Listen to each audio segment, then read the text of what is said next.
بلام ليرا فرمي ولو شاء الله آية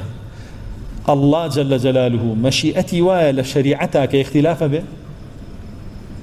لشريعتها هي اختلاف به نيتي لشريعتها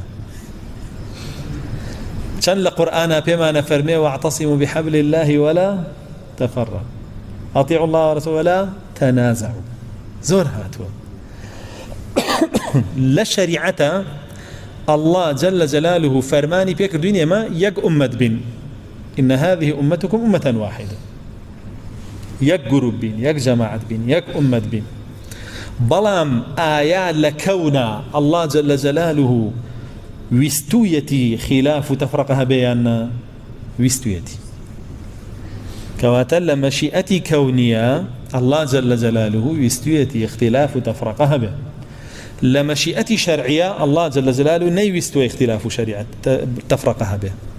باشا ويستي كوني الله جاب كانوا لويستي شرعي ويستي شرعي دينكيتي كبوتوي ناردوه باشا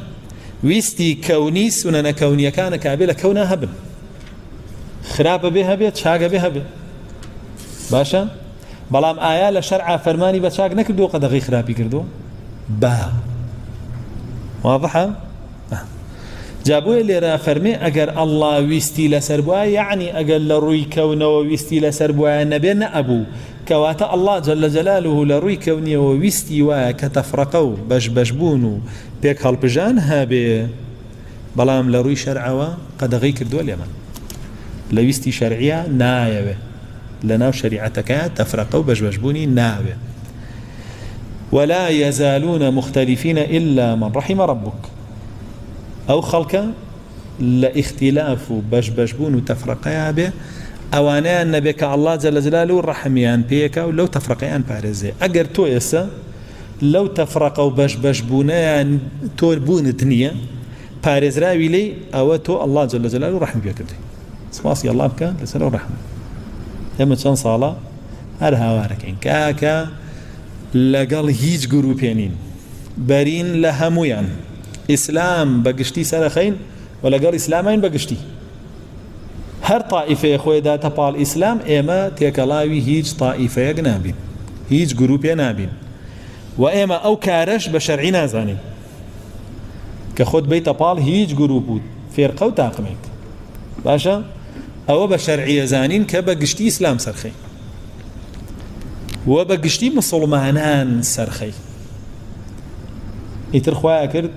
هر زمانك شيد نازاني رنگك هر نديب ما دام مسلمانا داخل إسلام بوا وكوي إسلامتي قبولته بسريخي ابشتواني بكي اگر بدعاش بي بعد دسي شبيناقا ودمي شبيناقا والله هيج جروب يسر ناخين هيج طاقم يسر ناخين ولا قال هيج كسيكيج نابين بشوين كسو نابين تنها بشوين رسول الله صلى الله عليه وسلم لجيقاك وتيان چه حزبكي بمن تمهيج يعني تطاقمك بيا باشا وتمهيج لقال كاميانا وتمهيج يعني تو خليفة بينجمي وتم أواني كبشبش بون خليفة بينجم وشاشم وحوتم وتاك وتاين تم من شوين كوتي شوار خليفة كم بوينة شو مثلا كسيان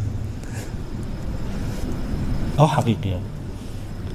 براستي أجر لقال هيج جروبيانيت قرآن وحديث تطبيق كي إسلام ومسلمانان خوش يسر يا خي تولو كسانك الله جل جلاله فرمي إلا من رحم ربك الله جل جلاله أو يبارست ولو فيتني جروب شيتيا لو طاقم شيتيا أو رحمة بكردو الله جل جلاله بلام ولذلك خلقهم بلام الله جل جلاله تفرقي خلق كردو خلقك شي وخلق كردوك تفرقي أنت بكره أبي هبه نابي نبي وناتواني هبوني تفرق بكي ببلغ بوي كشي تو تاوان بارني دقر بيكي بو چونك وتمان شريعت قد غيليا كردوها أوشي قد غيليا كرد بأنجام داني چيا تاوانا ولو شاء الله ما اقتتلوا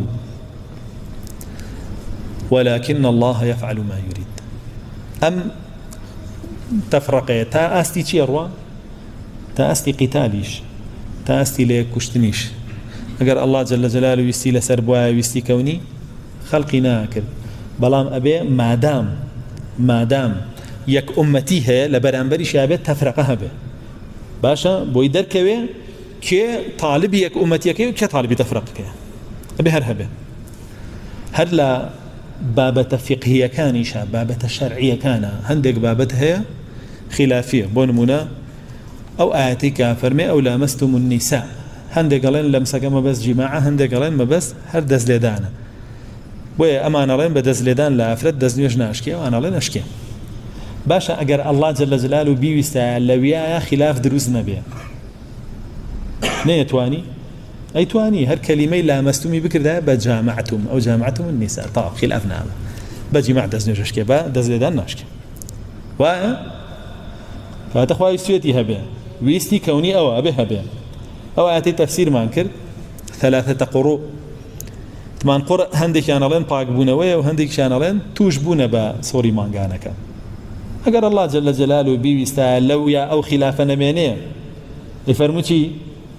3 طهور 3 باق بونو تروخت خلافك نعم أما الفاظانك وهاتون أبو شيوا الله جل جلاله يستي لسربو بو شيوا بي أوج نقصانين يلوا أصلا أو بري كاملية بو أو لفظة كدري أخاك أهلي فرقه وكأهلي يك أمتي كيوا كابكيشة وشري لسركا وخوي حزيبة تفرقيا كيش ناي كابكيشة طبيعية بلايو الزور بابتي تر لنواجه لعباد تكاني تراك هاتوا يعني تماشاكي بابكي فراوانة كان قولي كتيات إيكا بكيشة كابرا كتابة جنوسي لسرد إمام أحمد ناوية كتاب الخلاف اختلافي هم زانانا هنا لم يوان وتوبوشت لم يوان وتوبوشت لم يوان وتو أمن الجروبيتيا أمن الرايتيا أبم شيء كأي هنا بو إمام أحمد إخوانه توسيرك أقصي هم زانا كانوا بلغ كان يعني هنا أبيله سميه كتاب السعة والرحمة لا تسميه كتاب الخلاف فرمنا ناوي من كتاب خلاف ناوي من كتاب فراواني رحمي خواه بالوردقاء ياخذ فراواني ورحم براسي أم خلافك آوا بو بابتك تو بلا بنديد بوكرا آوا ببي بلغا كان للان زانانو هل بهم جاردو ولا دقا كان كتو أمان نكرا أوان نكرا أوان رحمتي خواه بوتو أو رحمتي خواه بوتو وتبوي ناوي من كتابي خلاف وناوي خلافي لمن ناوي باشي قبل وخلافيش بوخوي دو خلافة خلافك معناها مذمومة خلافك معناها محمودة خلافك معناها لا يخواي پروردگار خوش ويستراوه أو خلافي بلا بندية خلافي كمان هي خواهي پروردگار بي خوش نية سرزنشتي خاوانكي كردوا أو خلافي كدش بيك أو رد كردنوي برعن بركتي تيك تو هو البخ خود مخرا أو بازنية بويا فرمي ولكن الله يفعل ما يريد